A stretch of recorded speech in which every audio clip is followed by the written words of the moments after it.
What could be more motivating than a glass of Tropicana orange juice in the morning? Achieving your goals, making money, de-stressing? Okay, maybe they're not as good as orange juice, but they are still pretty nice. Welcome to the Orange Juice Podcast, where you'll get motivating and action-provoking content without all the pulp. Your host, me, Reggie Davis, brings orange juice to inspire the world with stories and ideas, both personal and shared, to help you peel back your fears and squeeze out your best self. Hello and welcome back to the Orange Juice Podcast. This is your host, Reggie Davis speaking, and I'm so glad to have you back. This episode is exciting because I'm actually going to start contradicting myself. I said I was going to inspire people to action, but today I'm actually going to encourage you to slow down. This podcast episode is for the young, ambitious, and the hungry. And my message today is really simple. Scams are real. The old saying goes, if it sounds too good to be true, it is. Another one is, there is no shortcut to any place worth going. And so, with that being said, let me tell you some things that I don't believe. Most people who have experienced true wealth don't share information that they worked hard for or paid money for without expecting something on their end. With that being said, there's a new philosophy I want everyone to consider. Anything worth getting is going to cost you something. Might cost you time, it might cost you money, but it's going to cost you. It truly does cost money to make money. If you think that you don't want to spend any money to grow, you are missing the message.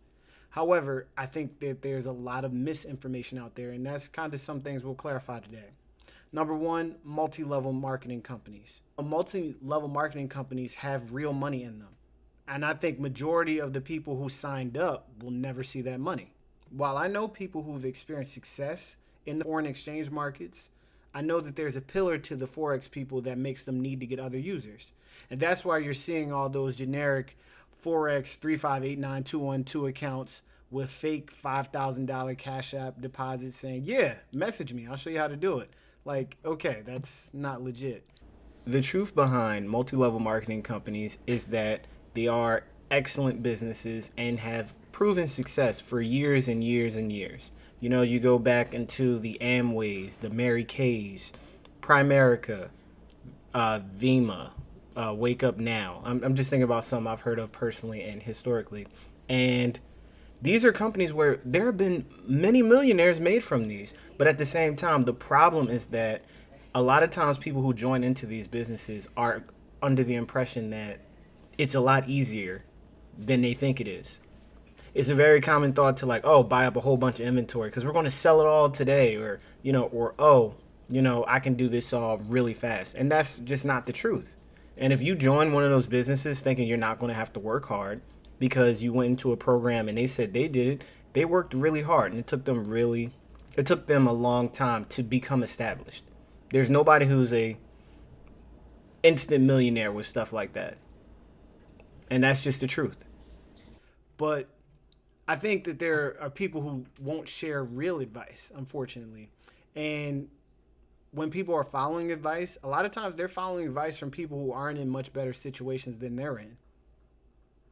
It makes a lot of sense to me to look towards someone who's where I want to be and do what they're doing, rather than looking at someone who's been where I'm at, making around the same as me, doing stuff that I could get into. That doesn't make too much sense. However, with the continuous spread of misinformation, it's easy to understand why people fall for scams. But scams shouldn't really just be the focus. It really should just be bad investments. And in my opinion, any investment without knowledge to back up that investment is not a good investment. So let me prove to you how crazy misinformation is, how common it is for people to just get ahead of themselves and jump into opportunities that really aren't great opportunities. Sports betting is a common one.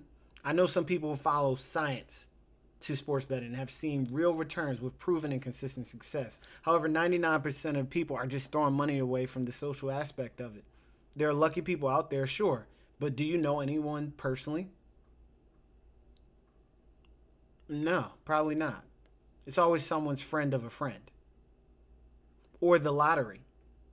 People will go around for so long talking about, hey, have you heard that the lotto's at something $1 billion? Entire offices were buying multiple tickets. Everyone talking about how they would split it. Everyone always focuses on who wins, but no one ever really focuses on who loses, which is everyone. My point to that is simple. You know, oh, okay, yeah, well, it doesn't really matter. We're just putting some money out for sports betting. Like, if we make some money, great. Or we're just putting some money out for the lottery. If the office wins, great. We all made this amount. Wouldn't it be smarter if we, as a collective, you and your office say, hey, we're all going to put this money aside and we're going to have this event and we'll split the profits? Now, that doesn't happen. Or what if you said, hey, rather than sports betting, let's all take this $200 we're about to put out there just wishing in hopes that we can make X amount. Why don't we just start a small business? Or why don't we do this on the weekends? Guarantee you'll see a return way faster. And nowadays, you don't even have to be creative. I've said this before, especially if you follow me on TikTok. You can just find an idea that someone else is doing and just be nicer. Or just do it because they're not going to have enough ability to do it for everybody on the same day and make money. But that's not what everybody thinks about. Last year, the lottery made $95 billion. I'm going to repeat that, $95 billion. That's a lot of money. And I've talked to some people about it who said, okay, well, the lottery donates a lot to the elder community. And that's wonderful. But if you really care about the elder community, go out and donate to them yourself personally. Make it be by the amount that you want it to be. Don't go wishing upon a star with money that you'll never see returned to you. Here's another good one, the casino. I know so many people and I've heard so many stories of people saying, well, I'm going to go to the casino because I need to make rent. I need to go to the casino because every time I go, I always leave with $500-$600 extra, or I leave with X amount more. One thing I've noticed about all the people who I know go to this casino, I'm 100% sure they aren't bringing a pen and pad and tracking their money. But even for the people who are actually making the money there will come a day when that luck stops. Because it is luck. It's gambling for a reason. And I believe anybody who's won at the casino has probably lost first. But that's just my guess. Please, I'm inviting all of the smoke. Tell me how the casino, you have a foolproof plan that the casino hasn't made a way to stop. I'd love to hear it. But the casino is definitely not a wise place to go. And for the people who are commenting, and for the people who will comment and say, well, a lot of rich people go to the casino. Yes, but the rich people who go to the casino do not go there to pay a bill. They go there to have fun. And they don't care about wasting some money. Another popular one is stocks.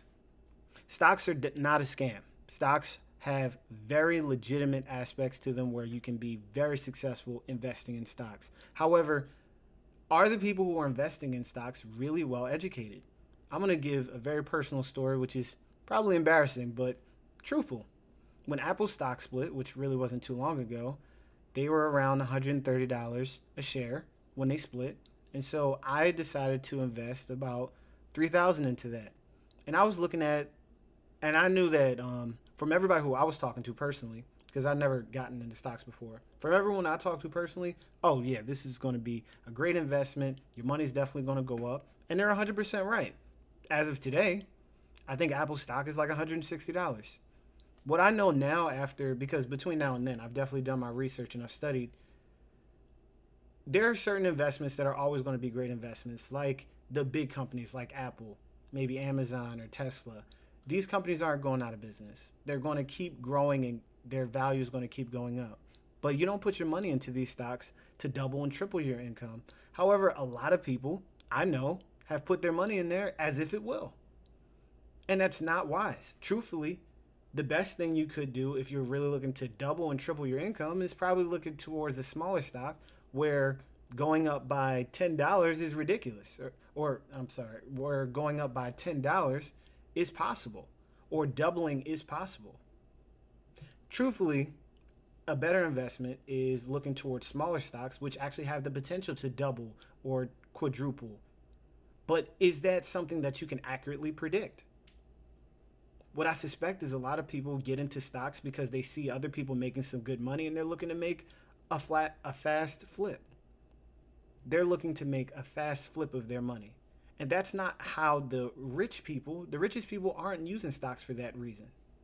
A lot of times people are putting their money into these places so they can grow over a long period of time. And there are day traders. But one thing I know about day traders is that they are studied, rehearsed, and that they know the analysis of different markets.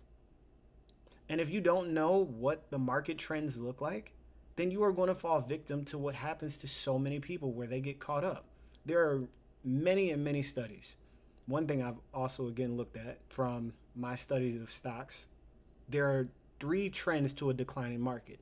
There's going to be and there's trends to a declining market, and there's also trends to a, I guess the word is increasing market. Inclining. Oh my goodness. There are three trends to a declining market, and there are three trends to an inclining market. In the middle stage of both is public participation. And that is because what happens is that stocks are at an all-time low, and then some stocks start taking off. We're entering in a bull market, and then people start talking about it and goes all over. And then we reach a top point where it's like, okay, a lot of the people who are smart and know about the income knows like, okay, too many people were involved. These stocks are going to top out, and then everything's going to start declining. And then a lot of the people who are newer investors end up losing a lot of money, and that's when the decline starts. And so once that decline starts, now all the people who just got involved end up starting to sell again. And so now it gets to the point where all the markets and stuff like that, we reach a point where it's to the lowest it's going to be. And then all of the wise people who are really studying the market are then going to start buying again. And then the cycle repeats itself. And this has been going on since the 1900s. However, nobody's talking about that. Everybody's saying, well, hey, everybody's getting stocks right now. Yo, my portfolio's getting crazy. I got 6 shares of this stock, 5 shares of that. Is that the smartest way to start? I'm not going to be the person to tell you no, but I think that the smartest way to start is to know what you're getting into, most likely to get a financial advisor. But nobody's saying to do that. I don't see anybody on Facebook talking about, yo, I just had the craziest conversation with my financial advisor. Nobody's saying that. Everybody's saying, hey man, I got this stock, I got this stock. And during that big stock boom that we just saw, one thing that was really, really common is people like little kids on TikTok talking about how you need to buy their course where they teach you how to use stocks, or where they say follow me so you can see what stocks are hot right now. Odds says they're either A, getting the information for someone else, or B, they got lucky one time and now they're making money telling people stuff like they know it. And it was working. And the reason why it was working is because misinformation is very commonly spread. And it's going to continue to spread until we have a huge shift in momentum where there is a thirst for knowledge. And so I say all of that to say there are a lot of opportunities for you to try to get rich very fast. And if you don't watch out, you'll get distracted by some of these other very common strategies. Like I mentioned a couple things here, but it's like if you don't do the work and the research, you will never make it to your goals. If your goal is wealth, I guarantee you one of the best things you could do is follow the strategies of someone who's actually proven that they know what they're talking about. And it may cost you time and it may cost you money, but in the end, you'll know that you're heading towards a guaranteed level of success as long as you'll do the work. I want to give one more example.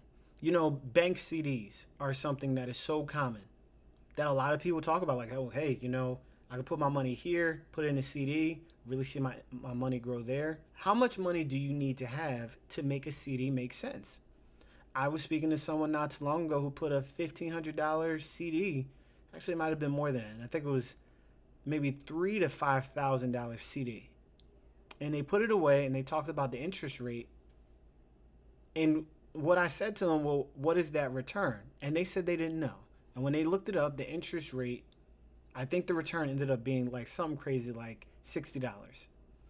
I don't know what the exact number they put in, but I know it was well over $1,000. And at the end of a year's time, they were going to make $60.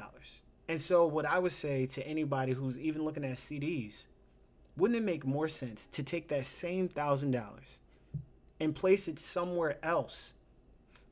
Buy a portion of a company that's doing well, which is stocks, I guess, or go start your own business for less than $1,000, or go do something else where your return is going to be way more than just X% of that money.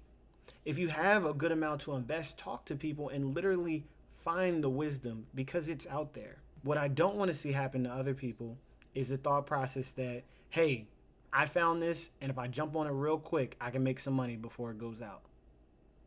9 times out of 10, that's not going to work. So with all that being said, I want to leave you guys with this. There is a way to make money with what you know and what you love. And the best money does come from hard work. So I really hope you guys will consider that and keep pushing and pursuing all your dreams, but just not too fast. Thanks so much for tuning in. See you next week.